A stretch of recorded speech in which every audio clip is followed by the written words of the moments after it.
with this ISIS-inspired attack in New York. Good morning, Aaron Katersky. Oh, good morning, McGraw. The Uzbek native who carried this out has now been charged with 2 federal crimes, one of which makes him eligible for the death penalty, which President Trump has already opined that he should face, but that'll be a decision months in the making from the Justice Department.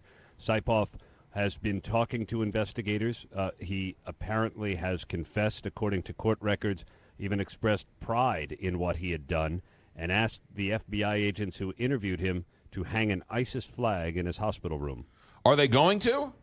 I don't think so. Okay. Who's this friend they're trying to get a hold of? Well, for a while, they were concerned that they couldn't figure out where this associate of his was, and so the FBI put out a wanted poster just for questioning. There was never a thought that this guy, Kadyrov is his last name, was an accomplice or even a suspect, just somebody they wanted to talk to. And in speaking to the FBI, we determined he was an associate or a friend, and the curiosity was, did he have any advanced warning that this was going to happen?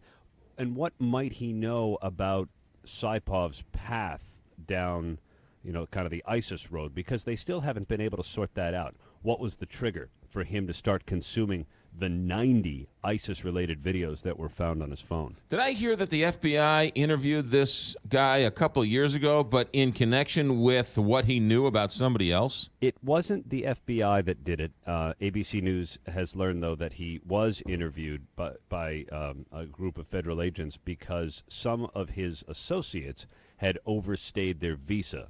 And so it wasn't as if he was on the radar himself. There was never a case open on him.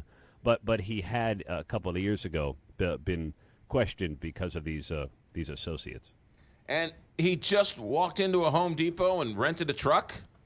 Pretty much. He has a commercial driver's license because that was part of what he did for a living. He also drove for Uber, for Lyft.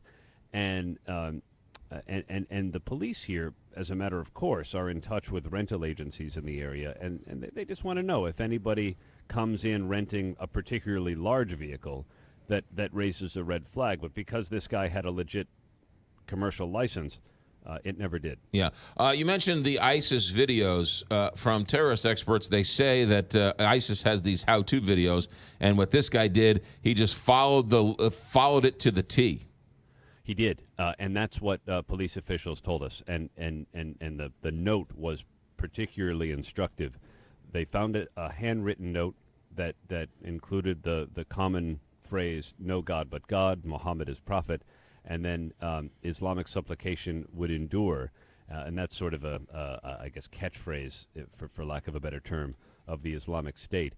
And if you don't claim credit, the ISIS playbook says, nobody knows it's on our behalf. And so he does seem to have followed the instructions from those online videos. Aaron Katersky, last question for you here. President Trump said something about Guantanamo Bay. Is that even a possibility?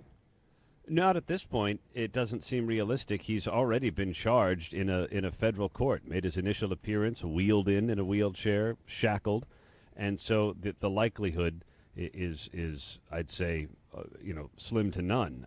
And remember, they still haven't put Khalid Sheikh Mohammed on trial for 9/11, and they've convicted countless terror defendants and sentenced countless terror defendants in the federal court right here in New York. So it seems as if the swiftest justice could come here. Aaron Katersky, great job as always. Thanks.